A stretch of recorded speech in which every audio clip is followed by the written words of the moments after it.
Δύο εξαιρετικούς σεφ έχω μαζί μου, τον κύριο Γρηγόρη Χέλμη και φυσικά τον κύριο Αθηναγόρο Κωστάκο. Καλησπέρα και καλώς ήρθατε. Καλώς σας βρήκαμε. Είστε καλά? Ακόμα ένα γαστρονομικό event με πολύ ωραίο όνομα. Με Ζεν. Με Ζεν ή με Ζεν?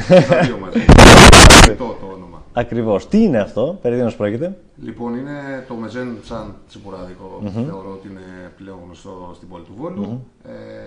Και έχουμε ξεκινήσει να κάνουμε κάποια event γαστρονομικά, τα οποία γίνονται τακτά χρονικά διαστήματα, στον 1 στο 1,5 μήνα περίπου. Και έχουμε καλεσμένους διάσημους και καταξιωμένους σεφ καλή ώρα, οι οποίοι έρχονται και αναλαμβάνουν την πρόκληση να, μέσω της δικιάς τους κουζίνας, να μπορέσουν να δουλέψουν και να στήσουν ένα μενού και να το συνδυάσουν με τσίπουρο. Αυτό λοιπόν έχει δύο καλά. Ναι. Το ένα είναι ότι αρχίζει και γίνεται ένας διάλογος μεταξύ της υψηλής κουζίνας και του τσίπουρου και αρχίζει λιγάκι και το πράγμα αναπτύσσεται περισσότερο από ό,τι ήταν αναπτυγμένο στο Βόλο. Και από την άλλη, ο κάθε σεφ που έρχεται ο καλεσμένος ανακαλύπτει τον κόσμο του τσίπουρου και τη φιλοσοφία του τσιπουράδικου του Βόλου και σίγουρα θα πάρει ένα κομμάτι από αυτό μαζί του, το οποίο θα το επικοινωνήσει ή θα το χρησιμοποιήσει στις κουζίνες που δουλεύει ο κ. Κωστάκος θα το πάει στη Μύκονο. Ο κ. Κωστάκος το πάει στη Μύκονο. Που είναι και κοντά, εντάξει. Δηλαδή, έτσι, είναι νησί και εκεί, θάλασσα και εκεί, έχει στοιχεία. Γνωστό σεφ, είστε στη Μύκονο εσείς. Εδώ και 6 χρόνια. Ναι. Εδώ και 6 χρόνια.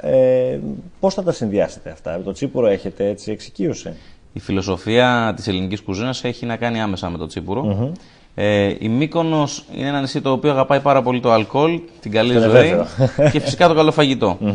Νομίζω λοιπόν πως είναι πρόκληση για μας, μετά το hosting που κάναμε εμείς στο Μεζέν και συγκεκριμένα στον κύριο Χέλμη. Ήρθε το καλοκαίρι και μας παρουσίασε μια σειρά από τους δικούς του μεζέδες στο δικό μας εστιατόριο. Τώρα θα ανταλλάξουμε εμείς όλη αυτή τη φιλοσοφία και να κάνουμε ένα feedback σε όλο αυτό που μας δόθηκε σαν πρόκληση. Θα έχουμε εξαιρετικά αποστάγματα από το Τζιλιλί και εμείς πάνω σε αυτά θα πατήσουμε ώστε να δουλέψουμε ελληνικές γεύσεις με ένα νέο αέρα. Μεγάλο στοίχημα πάντως αυτό. Οι ελληνικές γεύσεις, έτσι νομίζω ότι είναι στο αποκορύφωμά τους και αυτή την εποχή. Έχει ενδιαφέρον για εσάς, σίγουρα τους έφαλε, αλλά και για εμάς ως καταναλωτές δηλαδή, διότι το αποτέλεσμα αυτό θα το γευόμαστε εμείς. Αυτό θα είναι σε μια μόνιμη βάση? Αυτό δεν θα είναι σε μια μόνιμη βάση από άποψη ημερομηνίας. Θα είναι σε μια μόνιμη βάση ότι θα γίνονται. Θα έχει συνέχεια, θέλω να πω. Συνέχεια, ναι. Θα συνεχιστεί και μέσα στο καλοκαίρι. Ήδη συζητάμε επόμενα ονόματα.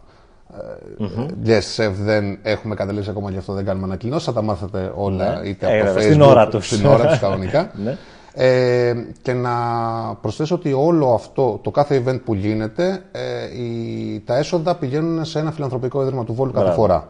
Το προηγούμενο που κάναμε είναι το δεύτερο event που κάνουμε. Το πρώτο έγινε με τον Δημήτρη τον Παμπόρη, επίσης ένα καταξιωμένο σεφ από την Πάτμο. Και τότε διατέθηκα στην ΕΛΕΠΑΠ. Αυτή τη φορά θα διατεθούν στο Ορφανοτροφείο Βόλου. Εξαιρετική η δουλειά αυτή και η πρωτοβουλία. Με τι πάει το τσίπουρο? Με αυτά που ξέρουμε μόνο? Όχι, είναι ψέμα ότι μόνο με αυτά που ξέρουμε. Μπράβο. Έχει τεράστιο φάσμα η ελληνική κουζίνα, ανεξερεύνητο νομίζω.